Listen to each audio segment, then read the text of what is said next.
Hey you guys, welcome to Bones Collector. Today I've got a new game that we just got done playing called Brew. Brew is a brand new 2021 release and the designer is Steve Torres and it's published by Pandasaurus games. 2 to 4 players and it plays in about, I don't know, I think you can play this game in 30-45 minutes. It's not real long and drawn out. It's a dice worker placement, area control type of mechanisms that work together and making things happen in this game.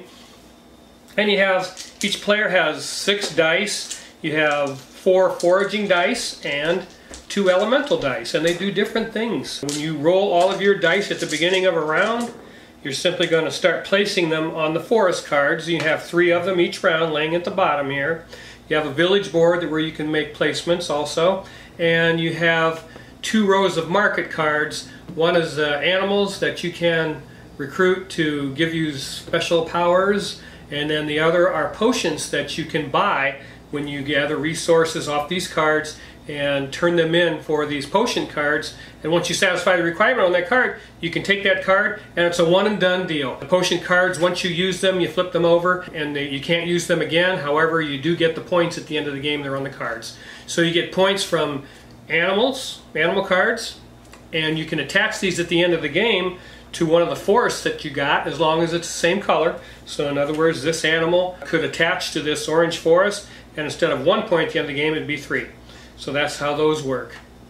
Now, once you start putting your dice on these cards, and on the cards themselves, it has places where you have to place that particular forage icon. In other words, this is like a tree branch or whatever. You have to put it on that same icon on the card. And if you have more dice on there, you're going to have that control of that card by the end of the round, and you will take that into your possession, and it's worth 6 points. And you've seen those things before. This is kind of a fantasy themed game, and the story is like I don't know, it's kind of, I get a little confused when I get into fantasy games, but I like the potions, but other than that, I don't know what really is going on in this game with the theme.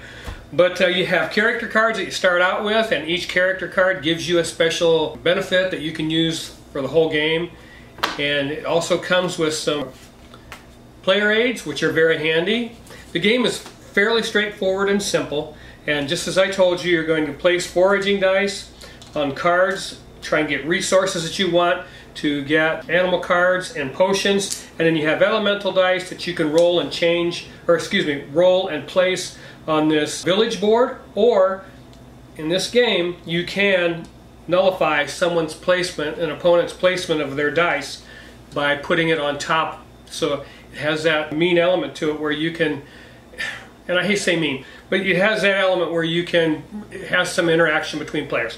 So you can nullify dice like that, and there are other cards that some of the other cards can, as a player, you can remove that dice, and you can move dice around. There's all kinds of language on these cards that help you, or that let you move dice and place dice. You can scorch spaces on the forest to stop other players from placing dice on a card that you absolutely want in your possession, and things like that. You've seen these kinds of games that work like this. I had a good time playing Brew. It's a fun little game. Like I said, it only takes 30-45 minutes, which suits our taste just fine. We enjoy that kind of thing. I didn't think the decisions were all that difficult or tough. I mean, you're trying to weave together card language like you do in other games that have this type of system, where to make things happen as best you can to benefit yourself.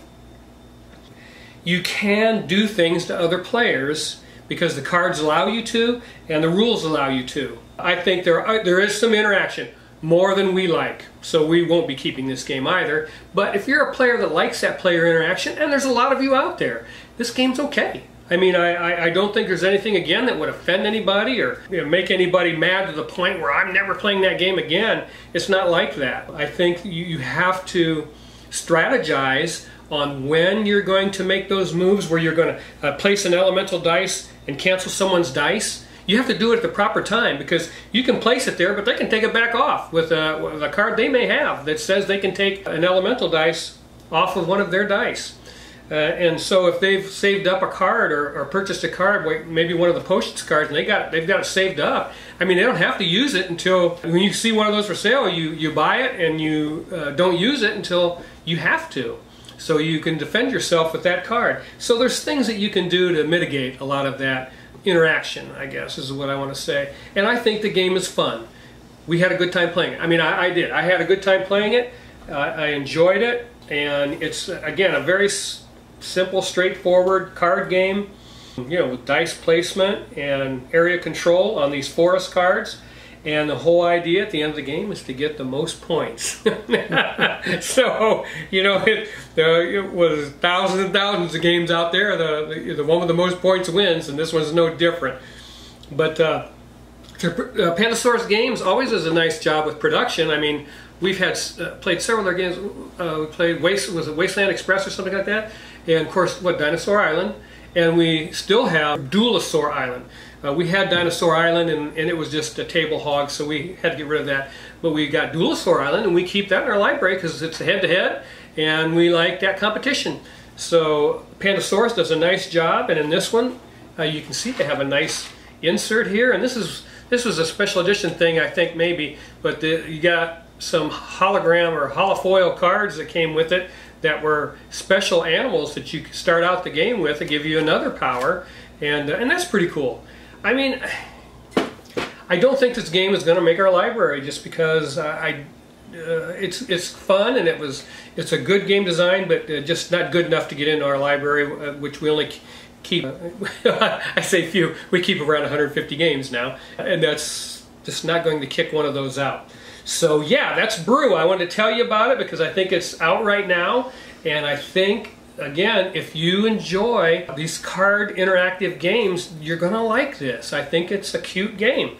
I think it's a good design. It's solid. I didn't see any mistakes anywhere that I thought, oh, well, wait a minute, that doesn't make any sense. It's all thematically grounded, and I think if you enjoy that kind of thing, I'm not really an area control type of person because they're inherently interactive like that. But it wasn't horrible, and I think it has that kind of same feel. It's area majority, so you're going to make a move that's going to get you the majority, and that has to be in an interactive way in this game. So yeah, that's Brew. And this, at the end of the round, you flip this board over from day to night. I forgot to mention that. So there's two sides to this village board, and the worker spaces are different than they are on the day side. So that gives the game a little bit of variety, and yeah. That's Brew.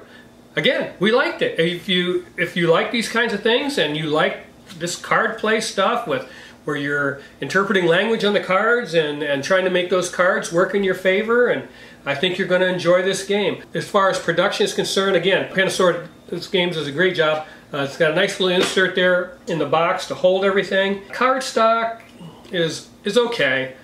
I'm trying to think. I mean, I'm always partial to linen cards, and I wish in this case they had used linen cards, but who knows? You know, they're this kind of a thin cards, but they're okay. The card art is pretty cute. I mean, I kind of liked it. Did you like it, Lori? Yeah. Yeah. So we like the creatures. Yeah, the creatures here. Yeah, the creatures are pretty cool. Pretty creative art for the creatures, and maybe we'll put some of those up on the screen. I'll challenge Lori to do that.